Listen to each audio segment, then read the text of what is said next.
It's December 23rd, Thursday, and of course, I'm in Florida, in Orlando, close to Orlando, and of course, there's a little plane going over because I live near the executive airport. Um, so I'm going to try to do a weekly discovery days, uh, just recording things that I've discovered or thought about, deliberations and um, discoveries and destinations, that kind of things, delectables. So, one of the deliberations I have is Omicron has just ruined my Christmas. I should have been with my family and my kids and my grandkids yesterday. Had to cancel my flight, and thank you. Shout out to JetBlue for giving me all the credit for what I had to cancel. I was supposed to lose some money, but I persisted. I said I would never have canceled this, except that I wouldn't have been able to get on the plane once I got to New York because I would have been exposed to COVID with family members. So I wouldn't have been able to get back ethically. So what I was thinking about was when I was in junior high school, we read a story by Ray Bradbury called All Summer in a Day. And it was about a school, a class of kids on Venus that lived in a climate where it was always raining and storming, and there was only one day of sunshine. And that was like the biggest day of the year where everybody would go outside and enjoy the sunlight. And one girl gets teased by someone in school and gets shut in a closet and locked in.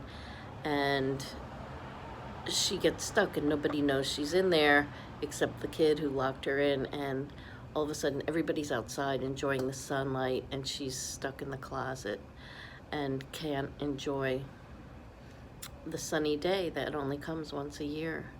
So now she's going to have to wait a whole year to see the sunshine again.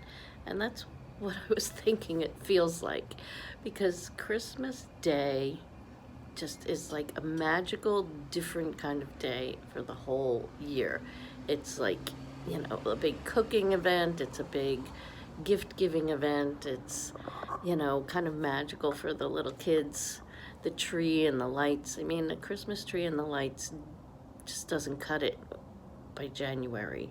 And like, even if I could go back in January, which I hope I can do, it's not going to be that magical Christmas day. With the music is a certain kind of music, the lights, the decorations are specific for that time of year, the food, the celebrations, the presents, and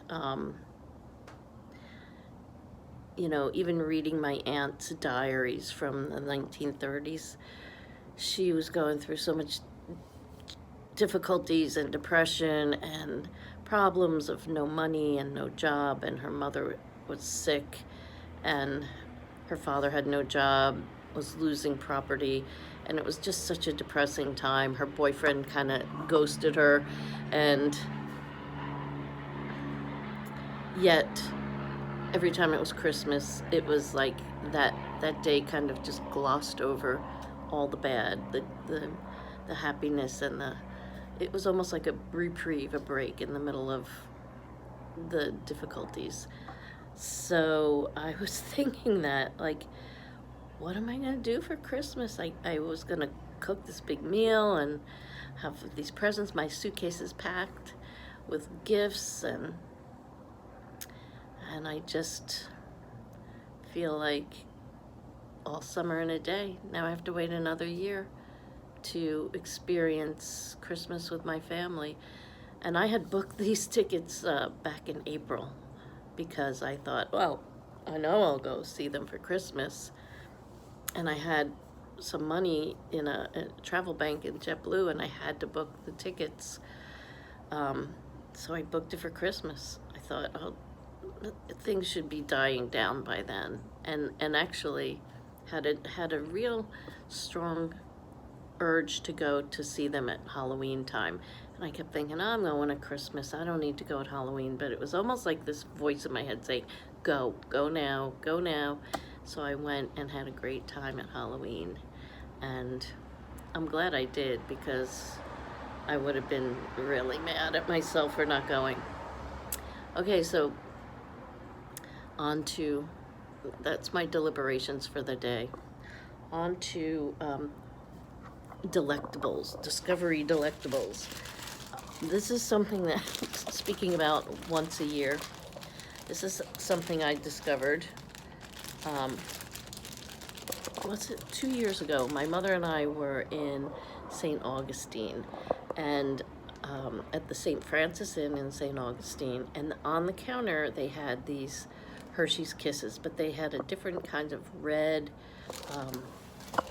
let me show you. It was red, but it wasn't, can you see? There. It wasn't the usual just red. It has these little cherry design. A cherry design. I don't know if you can see it. It's got this little cherry design on it. And I thought, what is this? So I tried it, and it's got the same kind of flavor as chocolate-covered cherries, but it's kind of like a cherry gel inside of a Hershey's Kiss. And they are delicious. And I looked everywhere to find them. Looked online, and they are only sold at the holidays. We were there for the Nights of Lights in December of 2019, and I found that Walgreens sells them, and every time I go to Walgreens now around the holidays, I try to get it, but they didn't have it this year. And all of a sudden I was walking around Publix trying to get something else, and straight ahead of me was a holiday candy display.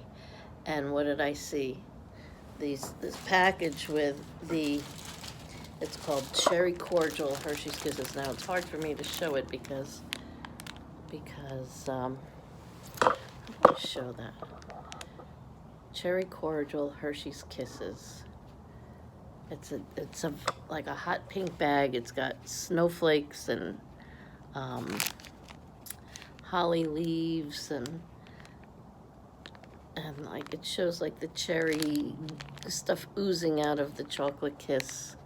But I opened it, so I don't have another bag of it, because I gave some to my neighbor and my friend who stopped by. I just love them.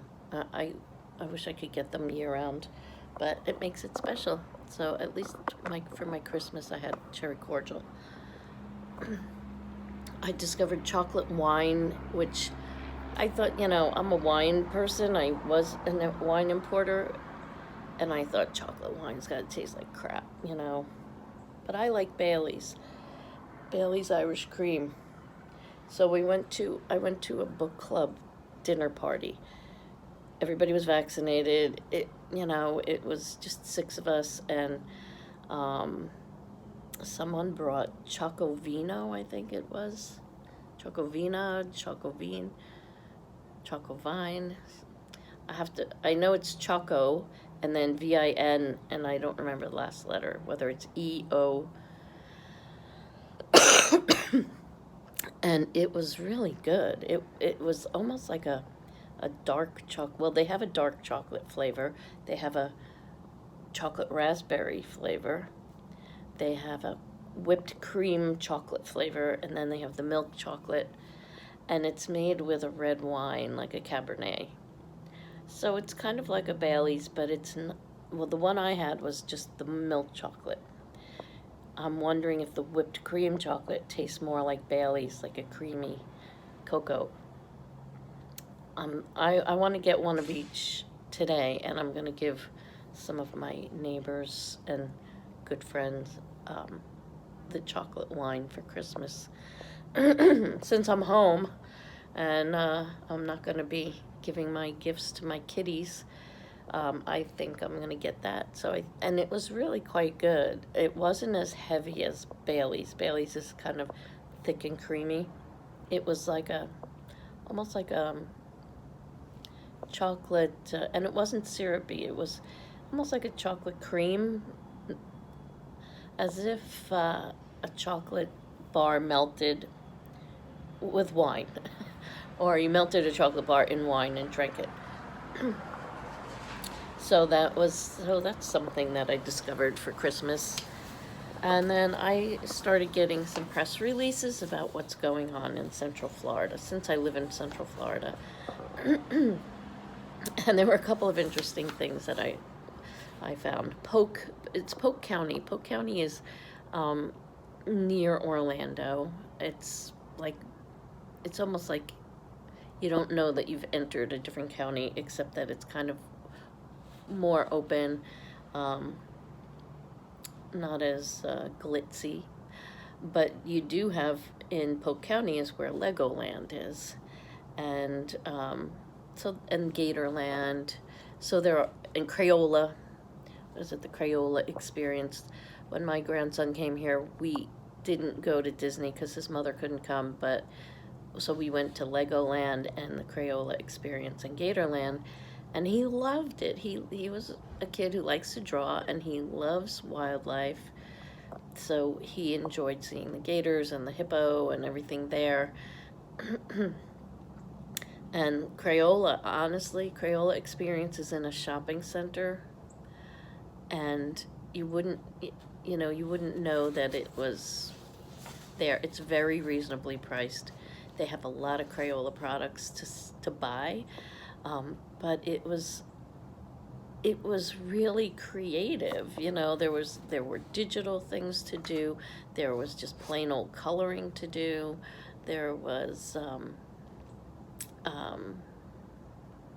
like melted crayon stuff to make, molds and things, and things you could do in front of a screen where you could disperse the different colors because you're walking in front of this screen. It was really enjoyable, and you could win crayons from doing different things. They had a scavenger hunt, so it was really quite fun for what we paid. It wasn't expensive, and compared to a lot of the theme parks around here. We did go to Legoland. My employer has a discount thing at Legoland, so I think I got discounted tickets to that. And that's kind of okay. If you like Legos, they have a lot of Lego playing things, Lego games. Build a Lego race car and race it, and just all kinds of Lego building opportunities with just piles and piles of Legos. But then there's rides and Lego people. What I liked about it was he came at Halloween in 2019, and they had a whole little village set up where they could go from hut to hut with a bag and get Halloween candy from different characters. So that was fun. He wasn't as into it as I thought he would be. So what's happening now is Peppa Pig. There's a Peppa Pig theme park opening in February, at the end of February, the 24th, right near Legoland. It's in Winter Haven, and it's a standalone park, but it's very close to Legoland, and there's a resort. Legoland actually has a hotel there too, so it's kind of away from the usual theme parks in Orlando, but it's drivable. I mean, if you're staying in Orlando, but actually the Legoland resort is Lego themed, and Peppa Pig's coming in there now, and I know there's a lot of Brits who come to Florida.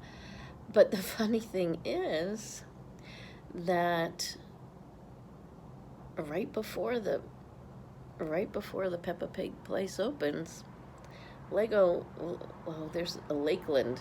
It was Pirate Fest weekends at Legoland, Florida. They're having a pig fest, which is a barbecued ribs, Smoke on the Water Barbecue Festival, February 4th and 5th, Ribs on the Ridge Barbecue in Haines City. The Lakeland Pig Fest is January 28th and 29th. And then we have spring training and baseball going on. But I just thought, what a kind of a dichotomy where you're having a pig fest and eating pigs, and then Peppa Pig comes in right next door. There are rodeos, and that's on Saturday nights, and that's ongoing. The other thing is they have water skiing shows. Legoland is in the area where the old Cypress Gardens was. So the old Cypress Gardens was water ski shows and all these, pretty young girls dressed in Southern Belle costumes, pastel, Easter color Southern Belle costumes, pinks, purples, yellows, blues. And what I didn't know was the sport of water skiing is celebrating its 100th anniversary this year in 2022. So I guess in 1922 is when they started the whole water skiing fad, and there's going to be in October, well, there'll be activities throughout 2022 here to commemorate the milestone, but there will be an International Water Ski and Wakeboard Federation World Water Ski Show Tournament in Winter Haven, October 2022.